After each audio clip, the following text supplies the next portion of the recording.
সকল বিদ্যার্থীকে স্বাগত জানাই আরেকটি নতুন ভিডিওতে। আজকে তোমাদের সামনে Tripura university BA 4th semester history মেজরের 8 পেপার 2025 সাজেশন নিয়ে আলোচনা করব।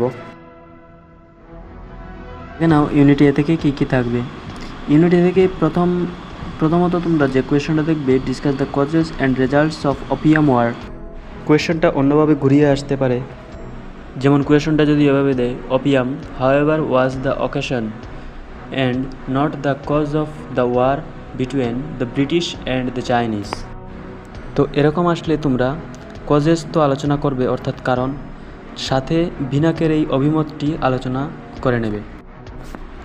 তাই তোমরা কজেসের সাথে ভিনাকের এই অভিমতটিও দেখে নেবে। সেকেন্ড যে কোয়েশনটা দেখবে, discuss the causes and impacts of Taiping rebellion. তারপর থার্ড যে কোয়েশনটা দেখবে, discuss the causes and impacts of boxer rebellion. তারপর 4 নম্বরে যে কোয়েশনটা দেখবে, discuss the causes of revolution of 1911। এখানে mention the rule of San ইয়াত সেন, এটাও তোমরা দেখে নেবে। What were it's consequences. এই 4টি কোয়েশন তোমরা সবার প্রথমে ভালো করে দেখে নেবে।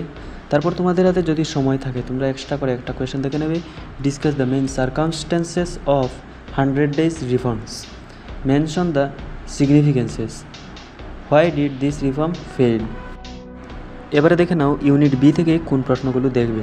ইউনিট বি থেকে ফার্স্ট যে কোয়েশনটা দেখবে, discuss the causes, impacts and nature of May 4th movement.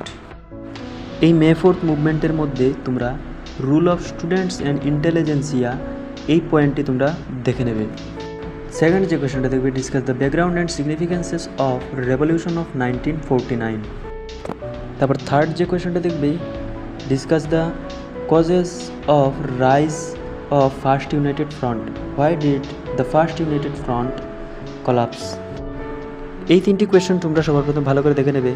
তারপর তোমাদের হাতে যদি সময় থাকে তোমরা এক্সট্রা করে একটা কোয়েশন দেখে নেবে, discuss the rise of Kuomintang. দেখে নাও ইউনিট সি থেকে কোন প্রশ্নগুলো দেখবে। ইউনিট সি থেকে ফার্স্ট যে কোয়েশনটা দেখবে, discuss the causes and impacts of Perry mission. এখানে পেরিমিশন না দিয়ে ওপেনিং অফ জাপানও দিতে পারে। তারপর সেকেন্ড যে কোয়েশনটা দেখবে, discuss the causes of decline of Tokugawa shogunate. এখানে ডিক্লাইন না দিয়ে ডাউনফল দিতে পারে। তারপর থার্ড যে কোয়েশনটা দেখবে, discuss the background and nature of মেজি রেস্টোরেশন। প্রথমত এই 3টি কোয়েশন তোমরা সবার প্রথমে ভালো করে দেখবে। এই 3টি কোয়েশন দেখার পর তোমরা 4 নম্বরে যেটা দেখবে, discuss the main features of Meiji constitution, discuss the features and impacts of modernisation of Japan under Meiji. এবারে দেখে নাও ইউনিট ডি থেকে কোন প্রশ্নগুলো দেখবে। ইউনিট ডি থেকে ফার্স্ট যে কোয়েশনটা দেখবে, discuss the causes of Japanese militarism. Second যে কোয়েশনটা দেখবে, discuss the causes and impacts of Manchurian crisis. Third যে কোয়েশনটা দেখবে, discuss the rule of Japan in the second world war.